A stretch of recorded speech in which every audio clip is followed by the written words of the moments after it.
आपदामपहंतारं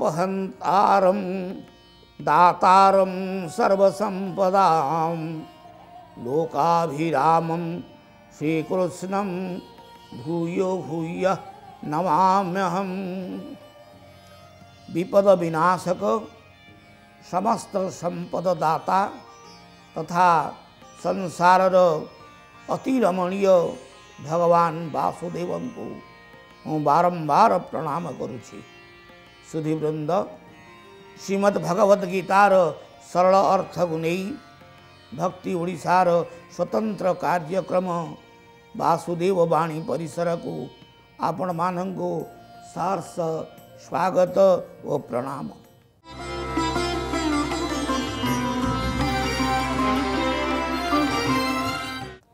प्रिय दर्शक बंधु आमे पूर्व श्लोक जानी जे भगवान श्रीकृष्ण आपणार प्रिय भक्त अर्जुन को शरीर रे बाल्य यौवन वृद्धावस्था रहिबा परी आत्मा मध्य रही एवं भविष्य मध्य अन्य देह पाई रहिबो तेणु मोहग्रस्त हेबा उचित नुहे बोली बुझाइथिले।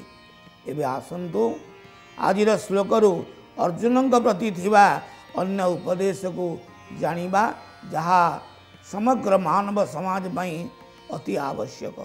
आजिर श्लोकटी एहिपरि मात्रा स्पर्शास्तु कौन्तेय शीतोष्ण सुख दुःखदाः आगमा पायिनो नित्या तां तितिक्षस्व भारत।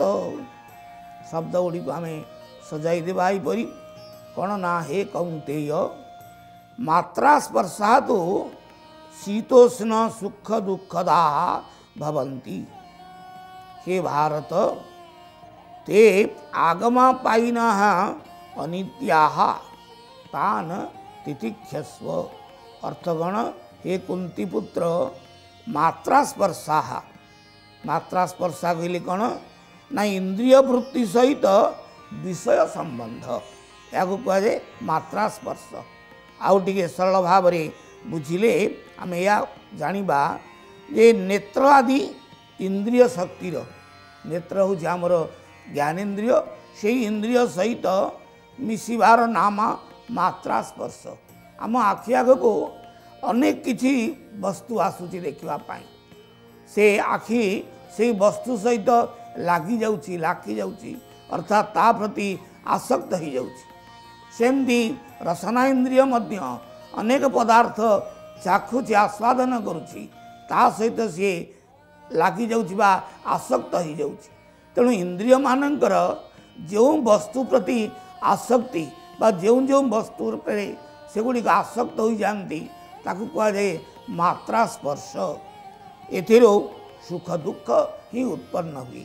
ये मात्रा स्पर्श गुड़िक सुख दुखर कारण अटंती। जेपरी चर्म इंद्रियर वृत्ति सहित वायुर स्पर्श हेले शीत उष्ण आदि अनुभूत हुए। यदि वायुटा गोटे उष्म स्थान संस्पर्श आसे तेबे आम गरम अनुभव करूँ आउ शीतल वस्तु संस्पर्श आसिले आम शीतलता अनुभव करूँ। ये सब हूँ से मात्रा स्पर्श। तेणु इंद्रिय मानकर मात्रा स्पर्श आम जापर ये इंद्रिय मानक सहित वस्तु मानकर संस्पर्श जो किंतु एगुड़िक शीत उष्ण सुख दुखदा शीत उष्ण जो भली सुख आउ दुखदायक अटंती यही मात्रा स्पर्श गुड़िक शीत उष्ण सुख और दुख आदि जनक अटंती। तो हे भरत वंशज अर्जुन ते अर्थात से मात्रा स्पर्श गुड़िक आगमा अपायिन। आगम कहले उत्पत्ति और अपाय कहले विनाश युक्त अर्थात सेमानंकर संग अच्छी और विच्छेद मध्य अच्छी। तेणु जहाँ अनित्य तार स्थायित्व नहीं सुतराम भीष्मादि संग विच्छेद जनित दुख मध्य अनित्य। तेणु तुम्हें ताको तितिक्षस्व अर्थात त्याग कर से भली सूचना मनरे रख ना। एठारे अर्जुन कौन्तेय ଓ ଭରତ ପରି ଦୁଇଟି ସମ୍ବୋଧନ ପଦ ବେଶ ତାତ୍ପର୍ଯ୍ୟପୂର୍ଣ୍ଣ।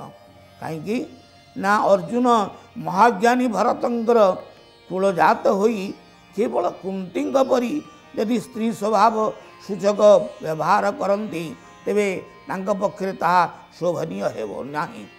ଅର୍ଜୁନଙ୍କ ମାଧ୍ୟମରେ ସଂସାରବାସୀ ପ୍ରତ୍ୟେକ ମନୁଷ୍ୟ ପାଇଁ ଭଗବାନଙ୍କର ଏହି ଉପଦେଶ ଅତ୍ୟନ୍ତ ପ୍ରଭାବଶାଳୀ ଅଟେ।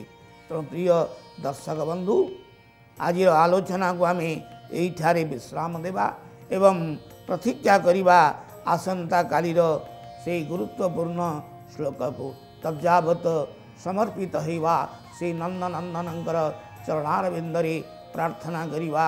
ଓମ୍ ନମୋ ଭଗବତେ ବାସୁଦେବାୟ।